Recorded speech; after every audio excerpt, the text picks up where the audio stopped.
بڑا مجمع ہے اور الحمدللہ اکثر نوجوان بیٹھے ہو، اگر آج آپ توبہ کرو گے اللہ خوش بڑا ہوگا۔ توبہ کے لیے کوئی عمر کی قید نہیں ہے، پر جوانی کی توبہ اللہ کو بہت پسند ہے۔ عمر تو کٹی عشق بھتا میں مومن، آخر عمر میں کیا خاک مسلمان ہوں گے۔ نہیں، یہ مومن تو بڑا نیک آدمی تھا، ویسے شاعری کے ترنگ میں یہ شعر کہہ دیا، آخری پل میں بھی توبہ کرو تو اللہ معاف کرنے کے لیے تیار بیٹھا ہوا ہے۔ بنو اسرائیل میں ایک نوجوان تھا، اس کا نام تھا کفل، ترمذی کی روایت ہے۔ وہ روزانہ رات کو نئی لڑکی پہلو میں لاتا تھا، شراب اور عورت اس کے ہر رات کا کام تھا۔ ایک رات ایک لڑکی کو لے کر آیا 60 دینار پر، آج جو سونے کا ریٹ پہنچ چکا ہے اس پر 60 دینار اب 10 لاکھ کے برابر ہو چکا ہے۔ ایک عورت کے لیے ایک رات کا حرام 10 لاکھ روپیہ خرچ کرنے والا کتنی دولت ہوگی؟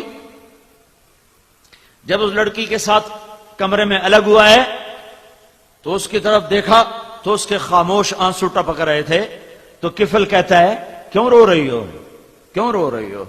تو وہ کہنے لگی میں پیشہ ور نہیں ہوں، میں عزت دار ہوں، مجھے بھوک نے یہاں تک پہنچایا ہے۔ تو کفل لرز گیا اور اس کی آنکھوں میں آنسو آ گئے اور کہنے لگا تو میری بہن ہے، جس عزت کے ساتھ آئی تھی اسی عزت کے ساتھ چلی جا، میرے لیے دعا کر، میں بڑا کمینہ انسان ہوں، اللہ مجھے معاف کر دے، میں تیرے آنسوؤں کے طفیل توبہ کرتا ہوں۔ کفل کو نہیں پتا اگلے لمحے کیا ہونے والا ہے۔ یہ لڑکی گھر پہنچتی ہے اور کفل دھڑم گرتا ہے اور مر جاتا ہے۔ آخری لمحات میں توبہ ہے، آخری لمحات میں۔ اب کل اگر اس کا مردہ لاشا ملتا ہے تو کوئی اس کو نہلانے نہیں آئے گا، کوئی اس کو کفن دینے نہیں آئے گا، کوئی اس کی میت نہیں اٹھائے گا۔ یہ ایسا روح سیاہ ان نوجوان تھا۔ تو میرے اللہ پہ صدقے قربان جاؤں، واہ میرے مولا کیا تو عجب شہنشاہ ہے، سن رہا ہے؟ میرے اللہ نے قانون بدل دیا۔ آخرت کی باتیں چھپی ہوئیں، برزخ کی باتیں چھپی ہوئیں، پر میرے اللہ نے قانون بدل دیا۔ جب صبح ہوئی تو لوگوں نے دیکھا کفل کی دیوار پر، دروازے پر نورانی سطروں میں لکھا ہوا تھا ان اللہ قد غفر للکفل، اللہ نے یقیناً کفل کو معاف کر دیا ہے۔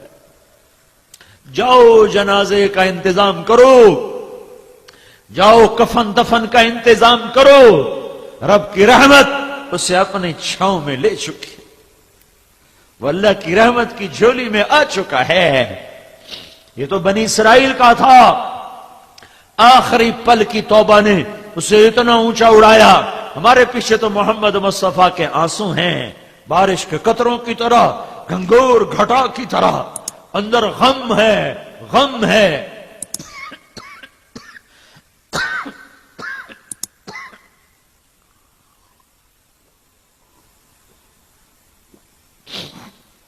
تو میرے بھائیو، ہماری توبہ تو بڑی جلدی قبول ہوگی۔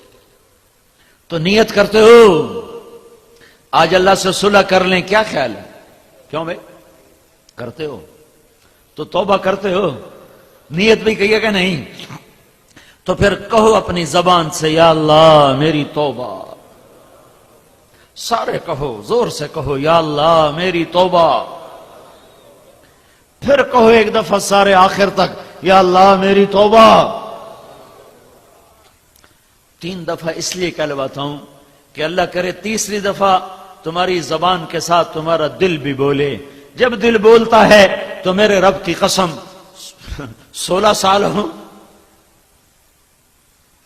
یا 1600 سال ہوں، 20 سال ہوں عمر یا 200 سال ہو، جب آدمی کہتا ہے یا اللہ میری توبہ تو اللہ اس کے سارے ایک دم معاف کرتا ہے اور کہتا ہے جاؤ میں نے معاف کیا اور مجھے کوئی پرواہ نہیں ہے۔ تو یہ سارا مجمع جو اس وقت بیٹھا ہوا ہے اگر دل سے بولا ہے تو اللہ کی قسم خوشخبری لے لو کہ تمہارے سب معاف ہو گئے اور اللہ کی رحمت نے تمہیں گھیرے میں لے لیا ہے، ڈھانپ لیا ہے۔